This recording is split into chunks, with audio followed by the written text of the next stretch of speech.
കൂട്ടത്തിലുണ്ടാവില്ലേ licence ഒക്കെ എടുത്തിട്ടും നിയമലംഘന രീതിയിലൊക്കെ ഡ്രൈവ് ചെയ്യുന്ന ആൾക്കാർ ചിലപ്പോൾ ഹെൽമെറ്റ് വയ്ക്കില്ല, മദ്യപിച്ച് വണ്ടി ഓടിക്കും, അതുപോലെ ചിലപ്പോൾ സീറ്റ് ബെൽറ്റ് ഇട്ടില്ല, പറഞ്ഞാൽ ഒന്നും കേൾക്കില്ല. അവനവന് ഇഷ്ടമുള്ള പോലെ ഡ്രൈവ് ചെയ്യുന്ന ആൾക്കാരുണ്ടാവില്ലേ, അങ്ങനെ കൂട്ടത്തിന് നീ വേഗം അവർക്ക് വീഡിയോ ഷെയർ ചെയ്ത് കൊടുത്തു. കാരണം ഇനി മുതൽ നിയമലംഘനം ആര് തെറ്റിക്കണം ആൾക്ക് ബ്ലാക്ക് മാർക്ക് വീഴാനുള്ള ചാൻസ് ഉണ്ട്. ഇനിയിപ്പോൾ ബ്ലാക്ക് മാർക്ക് വീണാൽ എന്താ കുഴപ്പമൊന്നുമല്ലേ, 10 തവണ ബ്ലാക്ക് മാർക്ക് വീണ ആൾക്ക് ജീവിതകാലത്തുള്ളിന് ലൈസൻസ് യൂസ് ചെയ്യാൻ പറ്റില്ല. അതാണ് പുതിയതായിട്ട് കൊണ്ടുവന്നുള്ള നിയമം. ആര് കൊണ്ടുവന്നു? നമ്മുടെ ഗണേഷ് കുമാർ സാർ കൊണ്ടുവന്ന നിയമം. പക്ഷേ എനിക്കൊരു കാര്യം പറഞ്ഞിട്ടുണ്ട്, എല്ലാവർക്കും നിയമം ബാധകമാണ്, അത് മനസ്സിലാക്കണം കേട്ടോ. പിന്നെ 2 വർഷം പ്രൊമോഷൻ പീരീഡ് ആയിട്ട് പ്രഖ്യാപിക്കാനുള്ള ചാൻസ് വളരെ കൂടുതലാണ്. 1 വർഷം എടുത്ത ആൾക്ക് P1 എന്ന് പറഞ്ഞിട്ട് സ്റ്റിക്കർ ഒട്ടിക്കണം, 2 വർഷം നിങ്ങൾക്ക് P2 എന്നാണ് സ്റ്റിക്കറും വണ്ടിയും ഒട്ടിക്കണം. ഇതെന്തിനാന്നല്ല, ബാക്ക് വരുന്ന ആൾക്കാരും ഫ്രണ്ട് വരുന്ന ആൾക്കാർക്ക് മനസ്സിലാവും ഈ കുട്ടി ഇപ്പോൾ ഡ്രൈവ് പഠിച്ചിട്ടുള്ളൂ.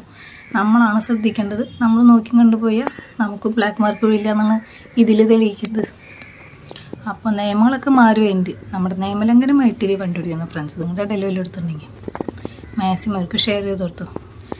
എന്തൊക്കെ വന്നാലും ബാക്കിയുള്ള കാര്യങ്ങളൊന്നും മാറ്റം എനിക്കിപ്പോൾ പ്രത്യേകിച്ച് കാണാൻ കിട്ടില്ല. നിങ്ങളുടെ ഭാഗത്ത് എന്താണ് ശരിയെന്ന് വെച്ചാൽ ജസ്റ്റ് കമൻറ്റ് ഇട്ടിട്ട് പോവാം.